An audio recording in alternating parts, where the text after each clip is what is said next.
Battery life is one of the biggest concerns for smartphone users, yet most manufacturers seem to obsess over making devices thinner and thinner at the expense of battery capacity. The Oukitel K6000 Pro is an exception to this rule at an affordable price. Inside the box is the smartphone, a rubber protective case, a fast charger,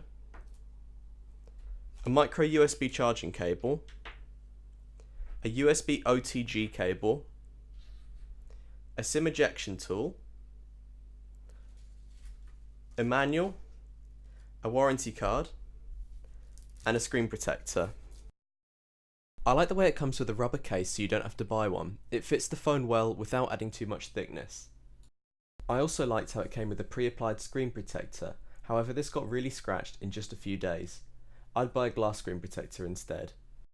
The phone has a metal frame at the back and the sides with fantastic build quality. It's surprising how well made it is for a phone at this price. It does use plastic at the top and the bottom, but this is so that the phone's antennas can get the best possible signal. As a 5.5-inch phone, its screen is the same size as the iPhone 7 Plus. However, I can easily reach all of the corners of the phone, so it isn't too big and it's still comfortable to use. The phone runs Android 7. As of making this review, this is the most up-to-date version of Android. The installation is mostly unmodified, but has a few improvements and extra features on top of ordinary Android. The phone has 32GB of storage, with 6GB already used out of the box.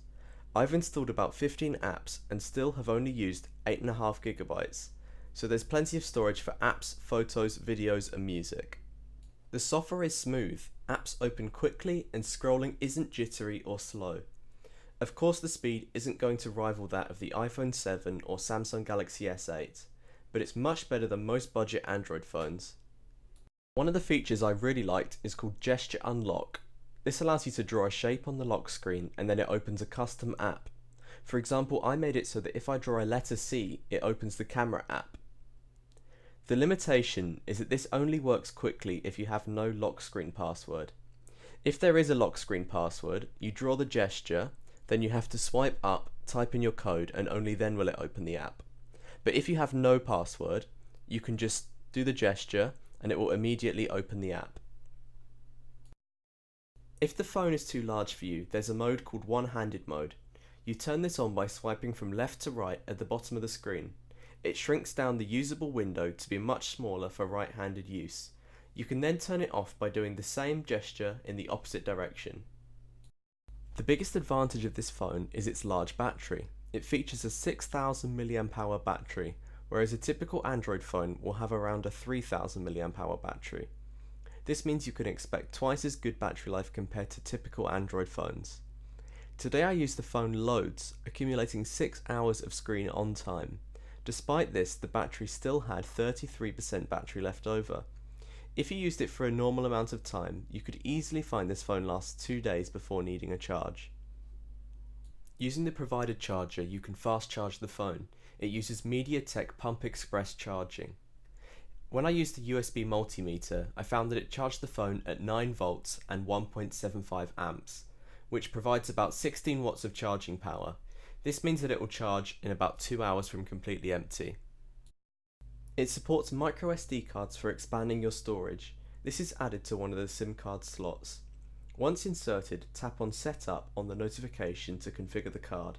You can either use it for file transfers between your computer and your phone, or set it up as internal storage, meaning you can even install apps to it. This is useful if you fill up the 32GB of storage on the phone. It's not all positive for the K6000 Pro. If, like me, you leave your phone on vibrate mode only, you're likely to miss calls completely. This is because the vibration is extremely weak, and the phone only vibrates once when receiving a call.